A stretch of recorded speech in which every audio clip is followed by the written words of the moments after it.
From the lab, Sports on the Hill podcast, Stanley Cup Finals special, Washington Capitals versus Vegas Golden Knights. Live from the lab with RobbieG, and I'll be bringing in Anna in a quick second. This is a surreal moment for I know Robbie and myself. We've been diehard Cap fans, and Anna, we've been diehard Cap fans for a long time, and the fact that we're able to talk about the finals with the Capitals in it and bring this special to you, it makes it even better. Like we said last week, we weren't going to do a show unless the Caps made it to the finals, and lo and behold, we've made it to the finals, and we get to broadcast this for you. I'm going to go ahead and bring in Anna, our stats guru and all-around Capitals fan, and also Tom Wilson fan like myself. How are you doing, Anna? I know you're probably riding high right now, just like I am. Oh my God, I've been riding high since the last game. I am so pumped and so proud, and I'm loving this. I love seeing Capital One is filled with Cap fans and everyone going crazy for them, and seeing the fans when they were at Kettler before the boys left for Vegas. Such a good feeling. The only downer I had just now was I was on a channel that had Mike Milbury, so I had to change it. And then I'm on the NHL network watching the stuff from there, because I thought, that's not Mike Milbury. But yeah, this is just amazing. This is just amazing. I am so pumped and just excited and proud, and all that stuff. So I'm so glad to share this with you guys.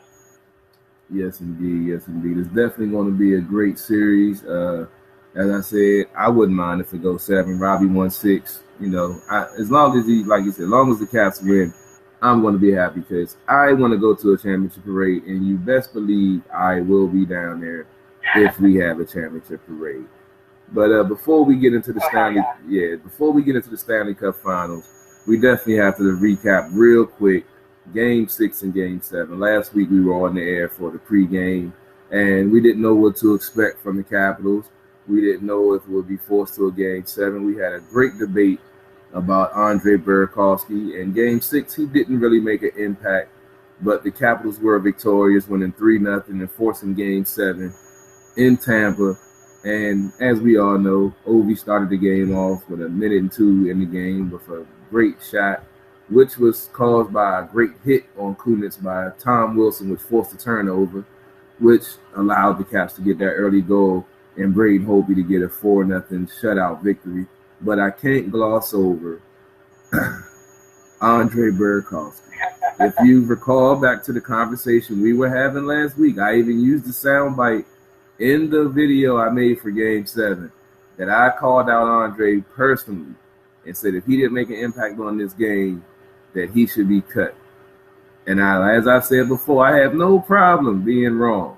And the fact that he showed up and scored 2 goals. The first one was a great play, him coming off fresh, turnover, and making a quick shot to get the momentum and get that Game 7 sealed up. I got to take my hat off to him, and glad that he stepped up in that moment and forced us to get to this point we are in Game 1 of the Stanley Cup Finals. And that's all I have to say. Now let's talk about Game 1 of the Stanley Cup Finals. We've heard mine and Robbie's predictions, so we're going to start off. Where do you see this series going, Anna, before we start breaking it down? I say 7, Robbie say 6. What do you say? You know what? I'm going to go with Robbie on this one. I'm going to say 6 because I feel like, Vegas they're tough, and they earned this position, in the Stanley Cup Finals. However, I feel like the last 2 games, the Capitals have really, really showed their potential and their abilities and their skills, and they're just that opportunity to go out there and say, we are awesome, and we have every right to be here. So I'm excited about that, but I have to say that Jill and I spoke on that on Power Play the other day about the fact that the Golden Knights has not seen the team that the Capitals team that is, playing right now. Like who they saw before, we had injuries. We didn't have Stevenson up on, playing his position. We didn't have Kempney. Rana wasn't playing. So I think that going into this, they may, think that they know what Caps team to expect, but they don't, because we changed things up, and Barry Trotz, again, hats off to him. He knows what he's doing, but this team is different than what it was when we played those few games earlier this season. So I'm going to call it in 6. I would love to say 4, but come on, got to make it exciting. But yeah, I'm thinking 6, and I think it'll be good.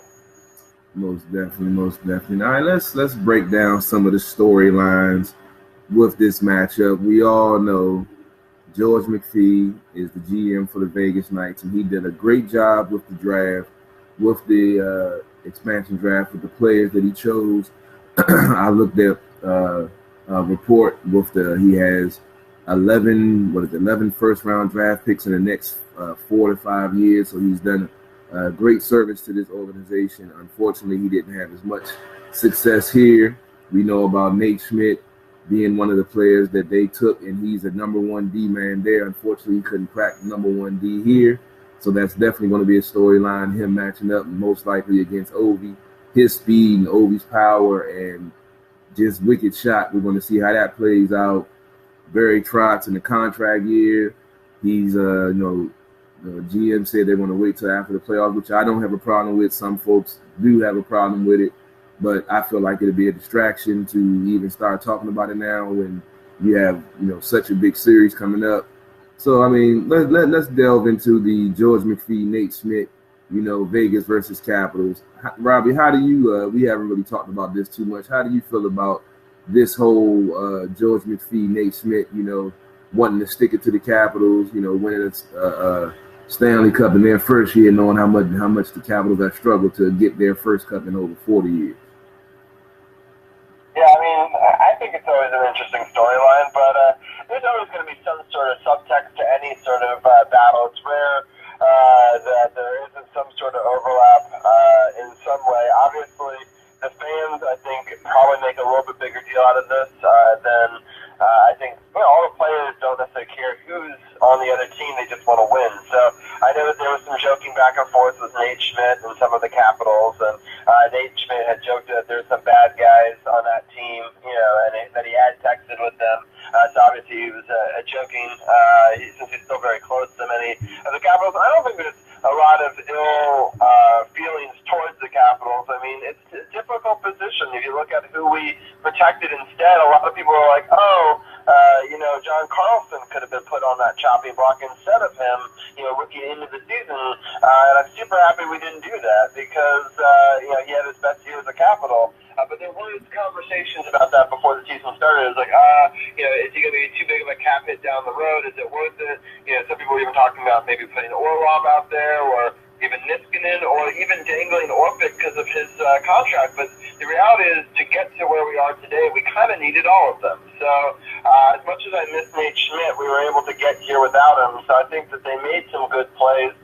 It's difficult. Obviously, I was a big fan of Nate Schmidt, but at the time he was, our 6th, 7th, or 8th defensive player, depending on how you looked at it. And we had some key people that we needed for this run. And I don't really hold too much ill will, obviously, to George McPhee. I know that he obviously gave away one of our great prospects for Marty Erat that never came to fruition. But at the time, he was trying to make some moves to try to change things up, and he thought that's what we needed. I'm happy that the core has been able to stick together, and we were able to get some veteran leadership from that instead of trying to find that outside veteran leadership, and obviously being infused with some young talent that we played very well. George McPhee did make some boneheaded moves. I'm not going to give him a total pass, but at the same time, Without him, we may have not gotten Ovechkin. He was offered an opportunity to trade away Backstrom, while the draft was going on, and he did not. And I believe he got John Carlson as well. So some of these guys that ended up being a big sort of veteran presence for us this year were some people that he got for the team. And he constructed some pretty good teams that I thought had some bad luck and a couple of plays here and there, and they could have been running for a championship earlier than this. But I'm happy that Ovechkin is playing some of his best hockey now, and I'm happy that Kuznetsov is proving his contract, and I'm happy, obviously, that Burakovsky was able to prove us wrong, or some of us right, in the sense that he was able to play well from the third line and get 2 clutch goals. So whatever happened, had to happen, and we're here to this day, and now, unfortunately, Nate Schmidt's going to be our enemy, but I've got no sort of ill feelings towards either of them, personally. Well, you are different from me, Robbie. I still hate George McPhee. Nate Schmidt, he cool. He was, a victim of numbers. But George McPhee, yeah, if I see him in public, I'm definitely going to backhand him, especially with how good Vegas is doing. But, Anna, how do you feel about the McPhee, Schmidt, Capitals storyline? I'm just one of those fans and followers that just kind of wants to focus on the now, and there's a reason why Nate Schmidt is in Vegas and not with the Caps, and then no one can knock the guy in absolute, a personable, great player, whatever else, but at the time, he wasn't doing what the Caps needed. So, bravo to his success, although, of course we're playing against him now.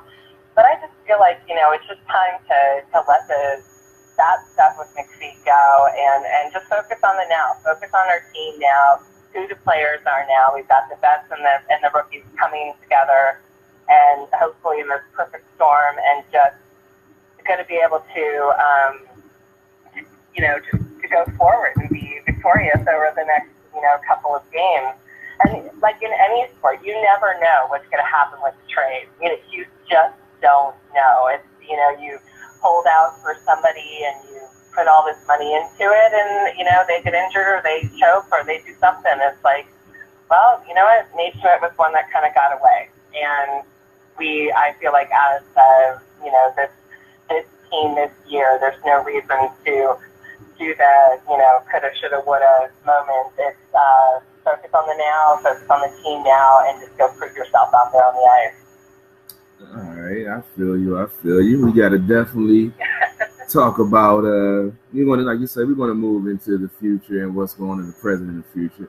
Have to mention Kuzi with his 24 points in the playoffs and current 10-game point streak, which hasn't been done, I believe, since they said, I believe it was 2004 with Kopitar, I believe. So we've mentioned Kuzi. I've many times, said that I ate my words and had no problem admitting Kuzi has definitely stepped up with that monster contract that he received. And he's definitely shown that. And he got to throw Ovi out there with 22 points. He's 2 goals away from breaking the Capitals' playoff goal scoring record. So this team is not just getting scoring from his top line, it's getting scoring from the depth lines also. And like Robbie mentioned, Andre being on the third line with 2 huge goals. You had DSP get a goal, get a couple of goals. You had Jay Beagle get a couple of goals. You had Stevenson getting a couple of goals. And going back to the playoff preview show, which I will be using some sound bites from that, because y'all know how I love to get on my soapbox when I'm right. And I'm not saying I'm psychic, but I know a little bit. But kind of the things that I said that will help this team propel them to a long run has happened. TJ Oshie has gotten hot and scored goals to help this team. Kuzi has taken his game to a next level. We've got depth scoring. Trotz isn't afraid to mix things up. He's loose. I know you've seen the hot lap that he's done. I heard that he did it again yesterday and possibly today. He's loose. He has this team relaxed. He's in a contract year. He has nothing to lose. He's now reached the highest plateau that he's ever reached in his coaching career and a contract year after 19 seasons of coaching. He has nothing to lose. So I'm just excited to see where this team is. And how do you feel about where this team started from in the playoffs? When, if you recall back to our playoff preview, when they first started with Columbus going down 0-2, that seems so long ago. But how do you feel about this run through the Cup, Robbie? I know it's been stressful and nail-biting at sometimes, but just taking a step back before we start breaking down this current matchup fully, how do you feel about this team and this run that they've had from the beginning, facing adversity, going down 0-2 at home to Columbus, running off 4 wins, slaying the Dragon of the Pittsburgh Penguins, and then beating Tampa as nobody gave the Caps a chance to beat them? What have you seen from this team from the start to this point right now? Yeah, it's really interesting to sort of take a look at it from a lot of different points of view. Obviously, I was pretty down when I had shaved off my beard completely, and I never do that to try to get some good luck. And they lost the first 2 games, and I was immediately pissed at myself. I was like, I did that for nothing. It's the same old Caps. What are they doing? Columbus has never even won a series. Don't get swept, do something. And then Game 3, that was really pivotal, especially in the fact that we were able to win in double overtime and sort of a greasy goal that in a lot of other series, previous Caps years, that probably wouldn't have gone our way. And who knows what we would have done against Pittsburgh if that never had happened. So obviously to be able to rally off 4 in a row and then play Pittsburgh, and then we won a couple and lost a couple. That was back and forth. We were able to sort of regain momentum. And went into a Game 6 in a hostile environment, and we took care of business. And then we played a Tampa Bay team that no one gave us any chance in. People were like, Tampa Bay's a top-scoring team, and they're one of the best teams all year. And I agreed, and they had a hot goaltender. And sure enough, we won the first 2 games in Tampa Bay, and then everything just shifted. And everyone's like, now we're going to sweep Tampa Bay. And then, of course, then they win 3 in a row. And I'm like, it was never going to be easy. And I was very nervous in last week's Game 6, but we were able to pull it out and get a huge victory for the Washington Capitals to propel us at home. It was the first time we'd ever won a home game against Tampa Bay in 3 series previously. We had never done it. People had sort of forgotten about that curse until it crept back up again. And then we were able to get that big win, and we were able to, the Capitals were able to forge momentum from that and go to Tampa Bay and take care of business in a Game 7 where they really just dominated. I was not expecting that. I thought it was going to be like a 3-2 overtime thriller. My ideal score in that game was going to be 3-1. We score 1 goal in each period. They get 1 late, make it 3-1. For us to win 4-0, for Hopi to stop the last 60 shots he faced. Incredible sort of rises and falls of the series. And I hope that one other thing is Kuznetsov, as you talked about before, he now has, I believe, the points record for most points in a Capitals postseason.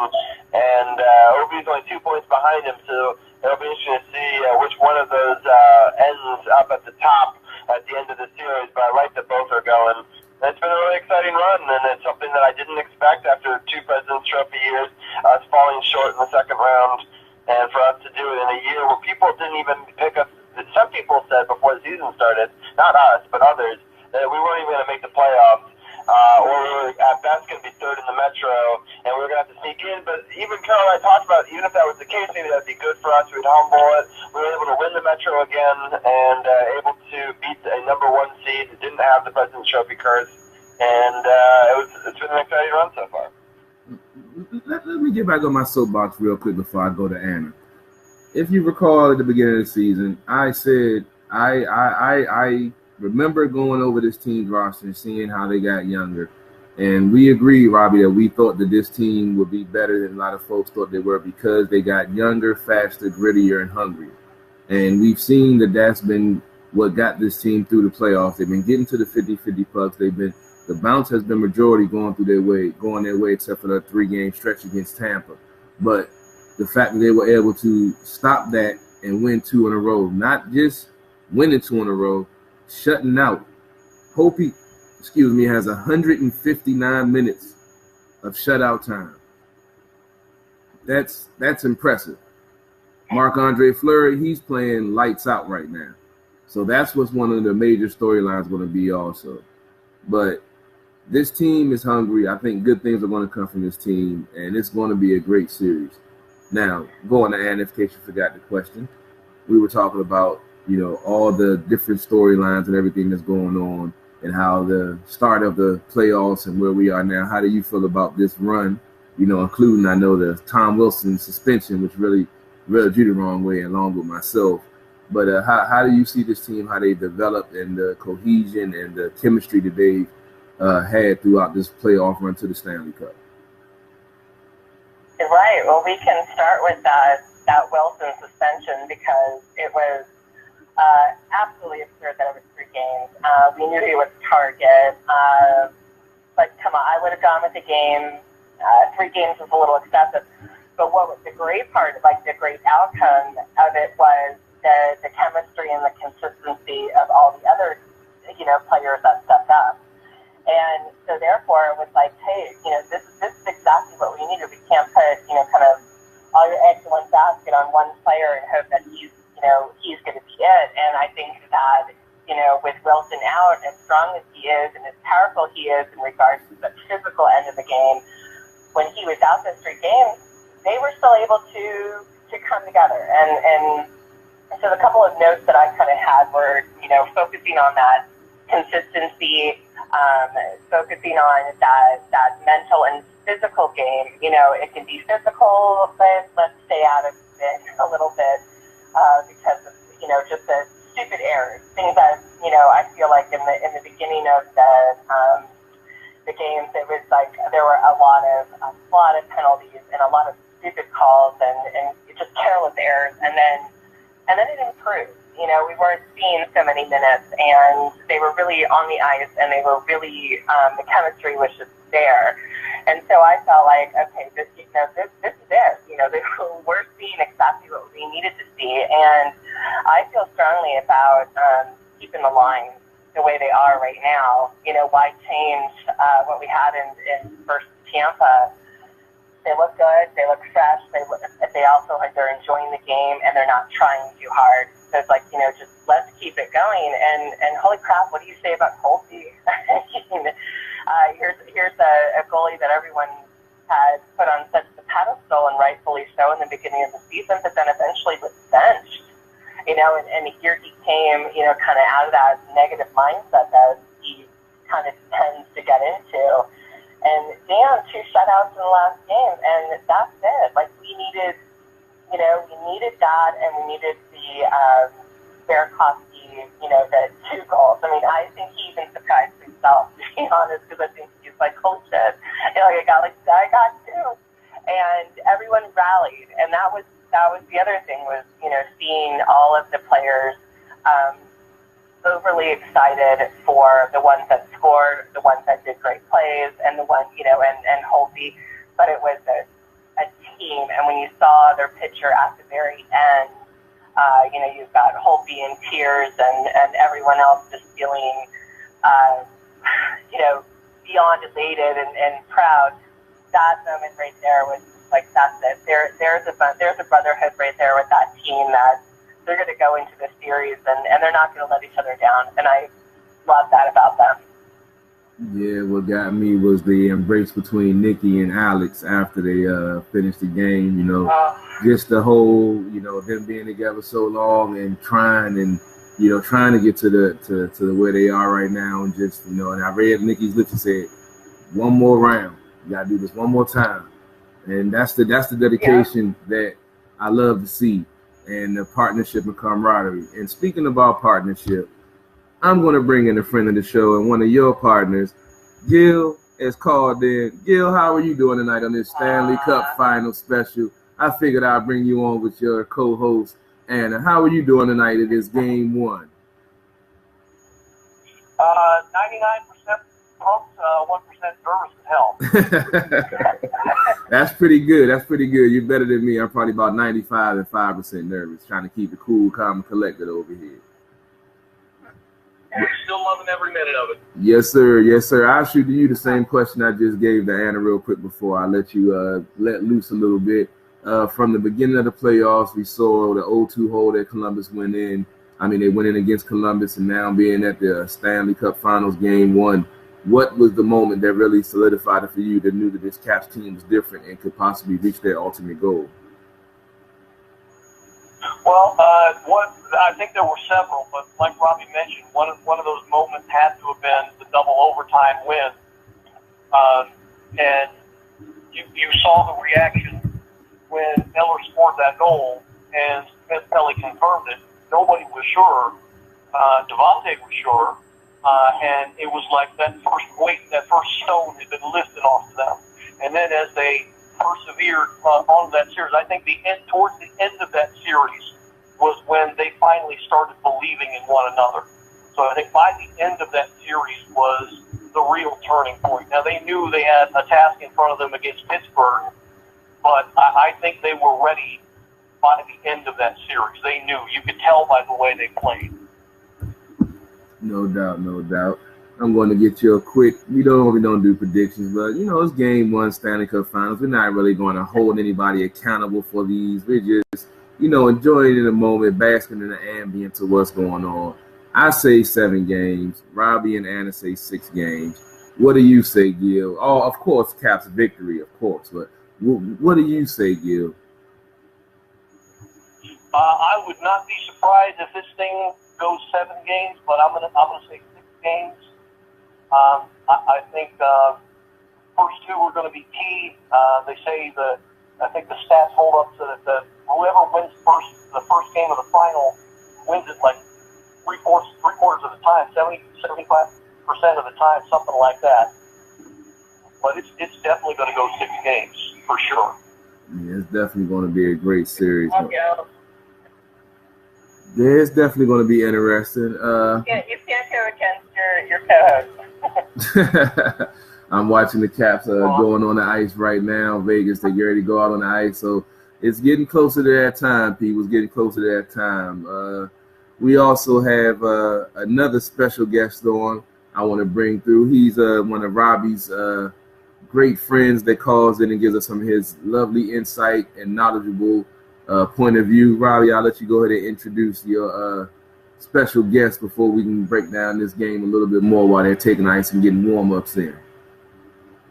Yeah, I thought it'd be fun to complete our Caps hockey roundtable with this special guest. He joins us usually as part of our NBA roundtable. Tim and I were able to go to the Las Vegas Knights versus Capitals game, the first ever game for Vegas in D.C., and we joked all game long, wouldn't this be a fun final? We were leading for most of it. We ended up losing that game in the end, but it was close and very exciting game, and it's funny that we were joking about this being the Stanley Cup Final preview when we saw that we would be okay if we lost to this team, if it meant that we got to play them again in the finals, and that actually did happen in the end, so I'll bring in Tim.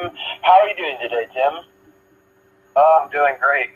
Really excited for this series to start. I think between this game and the NBA Finals, Game 7, it's going to be an awesome night of sports for even a casual fan. It's going to be great.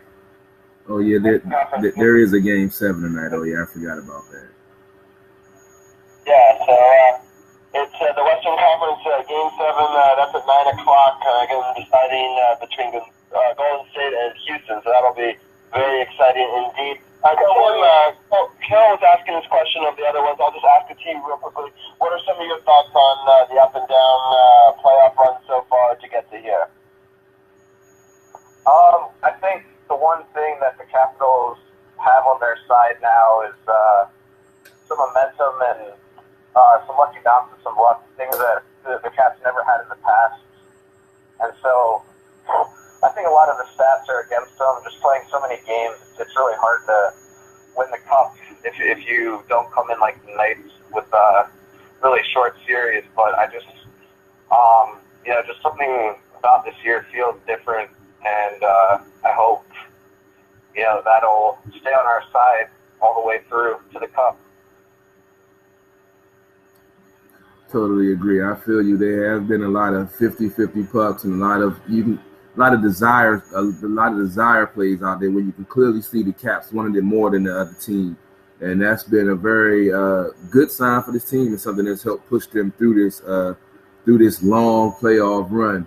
I'm sitting here watching Roenick talking to TJ Oshie, which is good because we don't have to worry about Pierre and his anti-capital sentiment.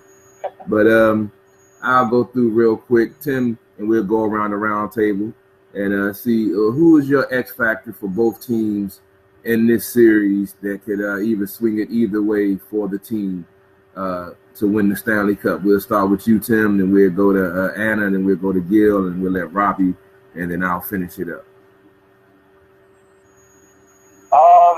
I'd say maybe Burakovsky, just because I want to know if that was like a one-game blip, a great one-game blip that we'll remember forever. But if he can give the Capitals 3 to 5 goals in the series, just have that depth and have a confident player back who's scoring from a lower line, I think that could be key. And if he returns to the form of like being a healthy scratch and just playing afraid, that could go the other way too, because the Knights are really balanced. So that's the first one that pops into my mind. I feel you. Andre could be 3 to 5 goals out of him in this series. If he can do that, that'd be huge. Anna, what do you say? Who is your X factor on this Capitals team to see if they could take it to the Stanley Cup that will make an impact and a difference on this team? Well, it shouldn't come as a surprise to anybody, but I'm going to pull for my Tommy. I feel like Tom Wilson is one that started off the season a completely different player from last year. He matured, he gave it his all, and he earned that position on that top line. And I feel like his physical presence is also going to be huge because, not just because he's 6'4", but because he's playing smarter hockey than he was before. I mean, yes, he does get riled up, but I feel like he's able to kind of walk away from some of the taunting and whatnot, that he's all over the ice. And I feel like we're really going to see him step it up this series for sure. Yeah, that's definitely going to be one of my keys that I'm going to break down. Robbie, what do you, Gil, I'm sorry. Gil, what do you say? Yeah, what do you say, Gil? Who's your X factor? I'm going to go in a bit of a different direction here. I'm going to go with two guys that have been flying under the radar, but are going to be important because in the end, it's going to be a speed-for-speed game, and that's Chandler Stevenson on the defensive side and Jacob Vrana on the offensive side. Those two guys, I think they can match up with anybody skating-wise on that Vegas roster, and that, again, that's what it's going to boil down to. So, I mean, those guys can either keep their end clean, and in Vrana's case, get a timely goal or timely play. Doesn't even have to be on the score sheet, but, keep plugging away with scoring chances. I think that'll be the difference. I can only agree with you on that, Gil. I don't see nothing wrong with what you said. Robbie, what about you, Robbie? Yeah, so, I mean, obviously Holtby's got to step up and be big, and so does Ovechkin, but I don't consider them X factors in the sense that they have to play big for us to win no matter what. I mean, they're always kind of the expected big guns, and the fact that you got to stop the puck from going into your own net, and you got to score a couple of goals. But if I'm going to go with the X factor, I'm going to complete Gil's line and go with the TJ Oshie-Backstrom duo. And so Verano's going to be key with his speed, but obviously Nick has been playing better the last couple of games, but his hand was obviously injured in that previous series. So how he plays, and then TJ Oshie, sort of that centerman especially in the power play, when people start to go out and flank Ovechkin or go after 74, or even key in on Kuzi. When Nick finds 77 in the middle, once it's sort of everyone's man to man, it's a deadly shot from there. So TJ Oshie was able to convert from there a few times this season and a couple times in the last series. And obviously Nick and TJ have really got to make that second line sing, so that way it matches the intensity of our first line. Very valid points. Very valid points. I'm going to piggyback on what Anna said about Tom Wilson. Now, it's not just his physicality and doing it at the right time, but Vegas has two instigators of their own, Ryan Reeves and Brian England. These guys love to get under your skin and love to drop the gloves if they have to. Now, Wilson's going to have to walk that fine line of knowing when to engage and when not to. If he plays the game correctly, he's going to be able to draw some penalties on those guys because they're very aggressive and they're going to try to use his aggressiveness against him. That's one key for me. And the next key is going to be Marc-Andre Fleury. He's playing at an unbelievable. He's at a 950 save percentage. Now, everyone is in awe about the spectacular saves he's been making that he made against Winnipeg, but I see something different. I see he's out of position, to have to make those saves, just like Hopi used to be, previously when he would make those great acrobatic saves, but it's because he wasn't in position. So the key to me, another X factor for this team is going to be DSP and that fourth line. If they can get in there, bump and grind, play some R. Kelly hockey, as my man Kevin Weeks said. I love that line. So bump and grind hockey, get some traffic in front of Fleury, and all of those acrobatic saves and all of that. We have deadly shooters in front of the net. All of that acrobatic diving and stuff and catching it with his body and hitting it with the glove and barely going in. He's not going to have that much puck luck if it continues to happen with this team getting greedy and going down in front. So if they continue to bump and grind and get them those dirty goals, and no one really talks about it in the Tampa series, those early goals and those late goals that the Capitals were getting were like daggers in Tampa's soul. And if they can go in there and get an early goal in this Vegas series game 1, and give that crowd something to think about, because that crowd is going to be crazy. I've stayed up and watched some of those Vegas games. Those pregame ceremonies are ridiculous, so I could imagine what it's going to be tonight. So that crowd is going to be crazy. This team is going to have to withstand that first 10-minute push, and if they can get an early goal and take some of the steam out of that crowd, it's going to go a long way in this game. Robbie, what do you think about the way this game? We're about 20 minutes from puck drop, so we're going to go ahead and start getting into a little bit of it. What do you think are going to be the key determining factors in this game for the Capitals to win, Robbie? And we'll go around the round table. Sounds good. Real quick, I just want to give a quick shout out for Daniel Evans and all the people on Facebook Live. Got a lot of people tuning in, so a big shout out to them. Dan thinks that we'll do it in 7, just like you, Carol. And even he says that even him, as a Pens fan, doesn't like Pierre. So I thought that was kind of funny. So big shout out to Dan and the Sith Lord and all the other people commenting. We appreciate it. Keep sending your messages in. But my thought overall is obviously we got to match intensity shift for shift, line by line, and just really not look too far ahead, and just know that games can sort of change with ebbs and flows, and you just got to kind of rock with it. And you got to sort of take what the game gives you. Don't try to do too much. Don't obviously get into the box, but maybe draw a couple penalties. Power play can be lethal at times. And obviously, I hope he's going to have to be a brick wall as he has been, and we're going to have to find a way to answer Marc-Andre Fleury. No doubt, no doubt. Anna, what do you think are the keys to victory for the Capitals this game? Well, absolutely. They're going to have to play smart hockey, and that is going to be having an opportunity to relax a little bit and not trying too hard, where they're overpassing, overshooting and being aggressive. So, keep it just smart hockey. Like, that's it. And that's what I want to see. And of course, staying out of the penalty box is going to be huge for these guys. Like that, especially, they're going to be egging on Wilson, and hopefully we can just kind of keep that going. And then we need to have the players in front of Holtby. Like, there's no reason. I don't want to see anything other than white jerseys in front of him if the puck's down at his end. So that's how I feel for tonight. Well, for the series. All right, Gil, what do you say? What is your determining factors on this game tonight for the Caps to still win in game 1 in this crazy Vegas environment, in expansion team, first year, crazy. Their whole just when y'all see what goes on, I don't know how many folks who watch Vegas home games, but when y'all see all the ceremony and all how crazy these fans are, you're going to understand why this team is so good at home. But Gil, what do you feel are the determining factor that can help the Caps snatch game 1 and take home ice advantage away from Vegas? Shake off the nerves, shake off the rust as quickly as you can, take advantage. You yourself mentioned earlier, quick starts are the key. They may not get the first goal right quick like before, but if they turn up the pressure from the get-go, and I mean from the get-go, it doesn't even have to be shots on goal, but keep coming in waves with scoring chance after scoring chance.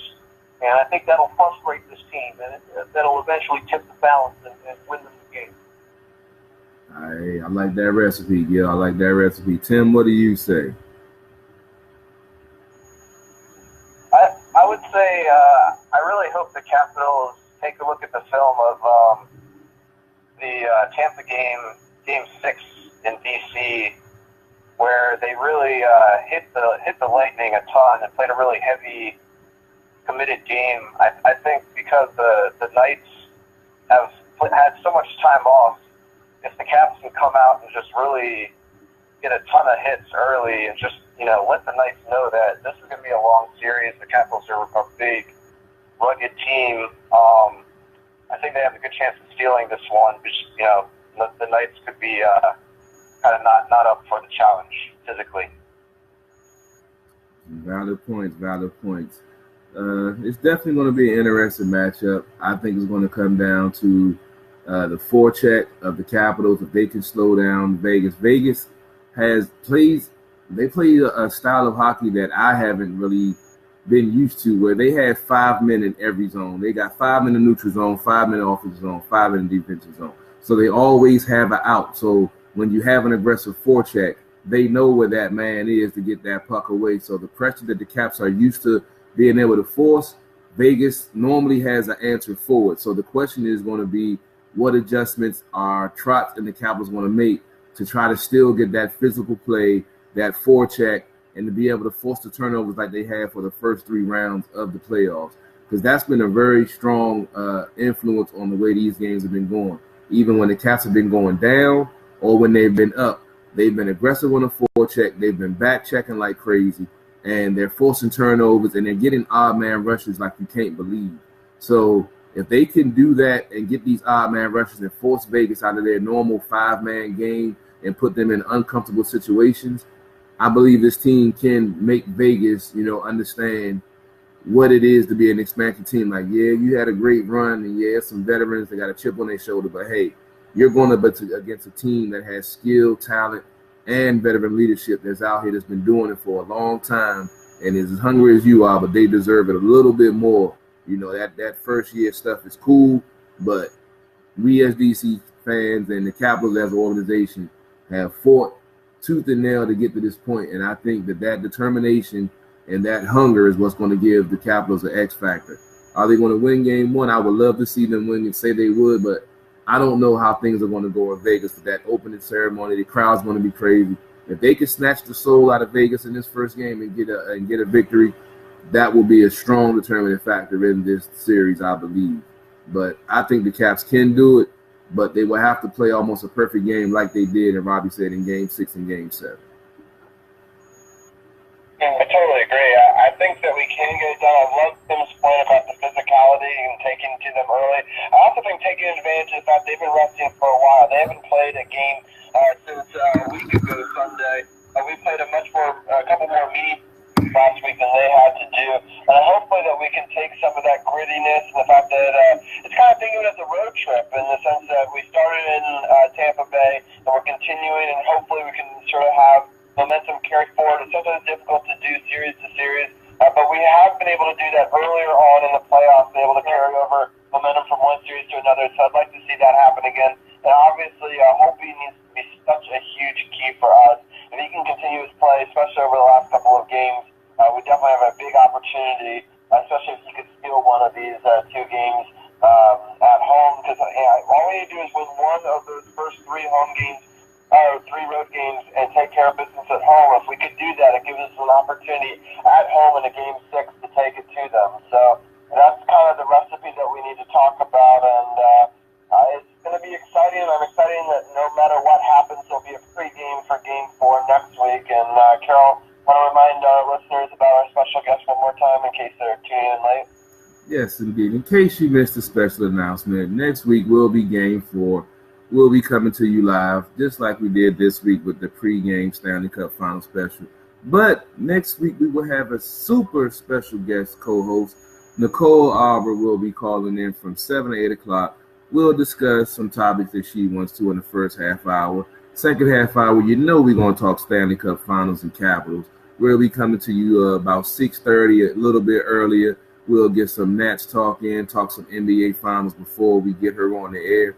But make sure you tune in next week for a special guest co-host, Miss Nicole Arbor, political comedian, social media celebrity, whatever you want to call her. We have her on next week on Sports on the Hill podcast.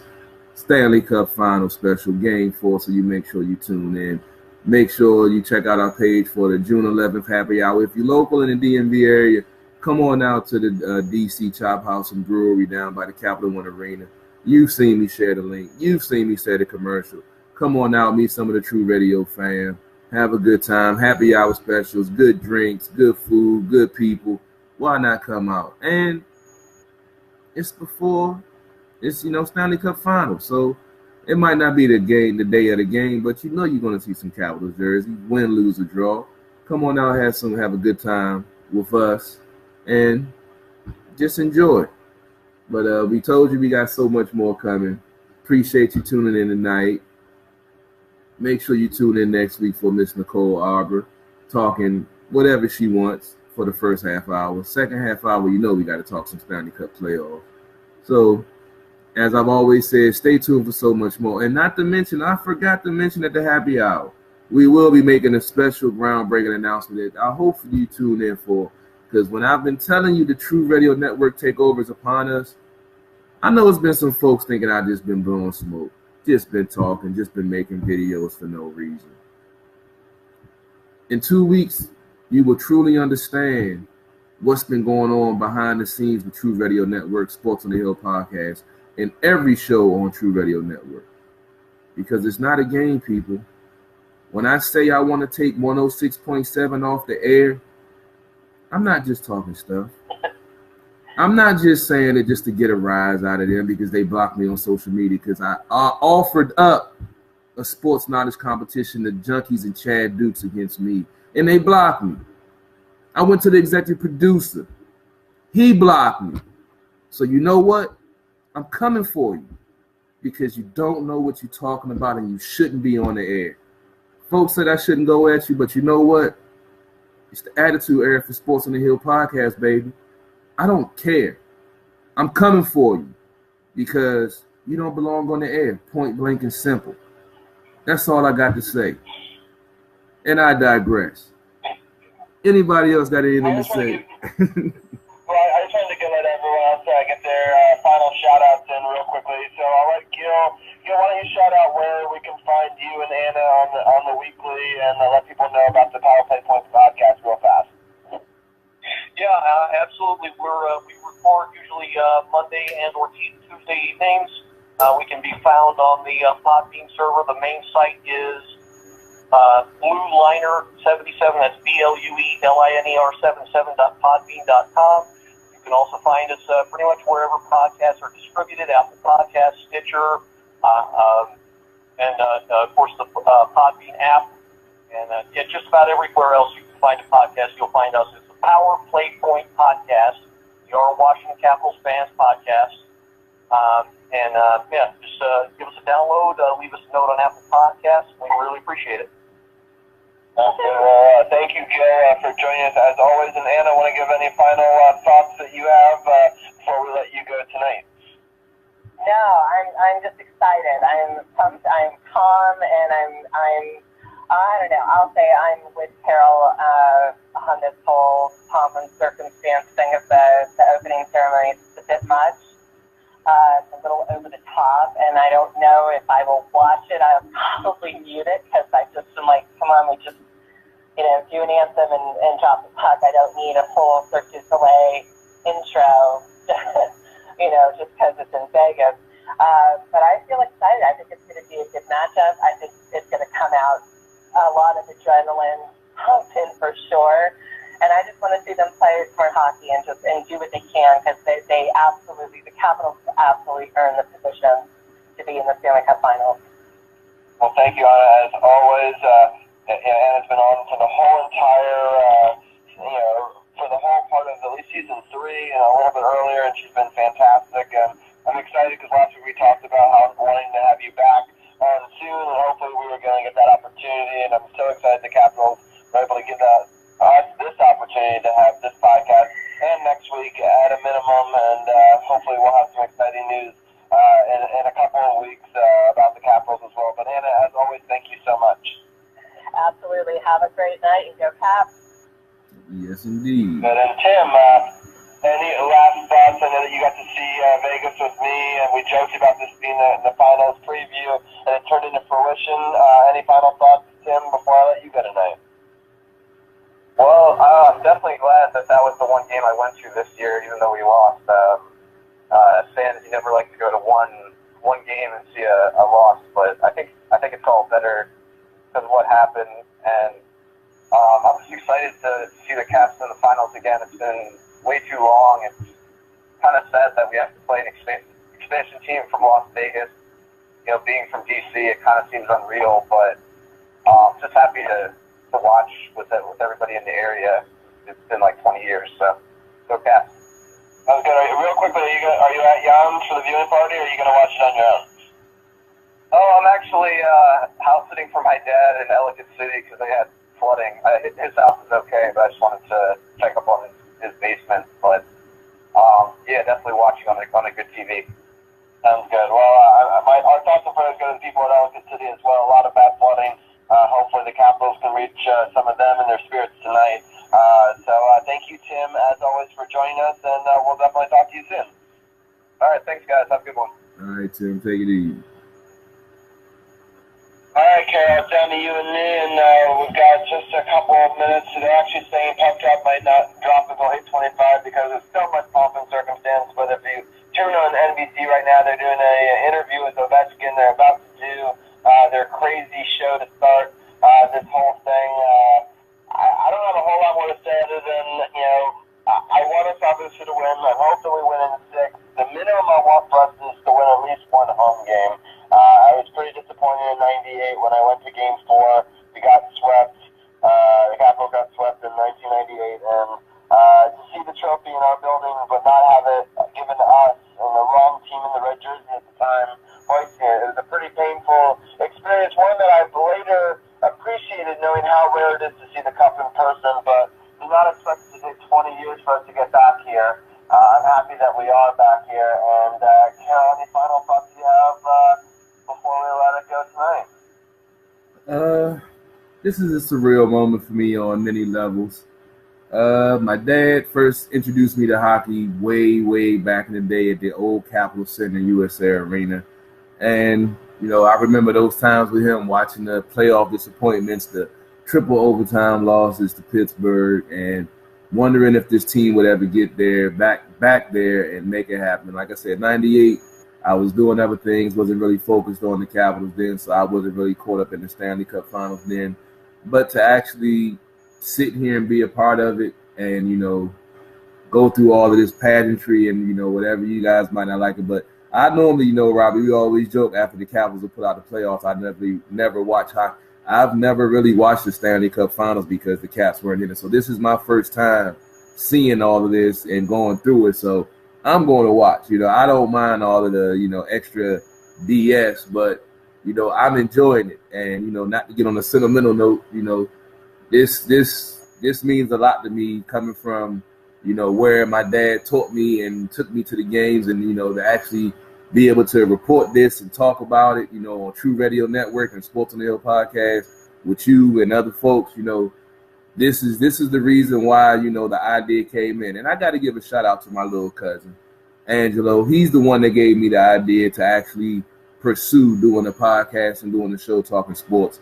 And I was speaking to him early this week, and I've never gave him the props. He's the one that actually pushed me in the direction of starting Sports on the Hill podcast. And just to be here at this Stanley Cup Finals and, well, not be there, but, to have a show and talking about it and have all of you fans chiming in and actually tuning in to hear our pregame coverage and not them other folks. You know, that I truly appreciate that. When I say loving, I appreciate all the love and support. It's not just me saying it. I truly do, because without all the support of Team SportsOTHP, True Radio Network, and you, the fans and listeners, we wouldn't be able to do this. There would be no reason for it. But we're giving you something you love. We appreciate the love you give us back. So, you know, come on out to the True Radio Network happy hour. You know, come and let us show the love that, you know, give the love back to the love that y'all done gave us. So appreciate it. On that note, I'm going to go ahead and end this Facebook Live feed. Steven Askins, my fault I didn't, you know, go through all of your stuff. You know, you was on there. You've been had my back also. But appreciate it. Get ready for all the pageantry, as Robbie calls it. I'm going to end this Facebook Live feed right now.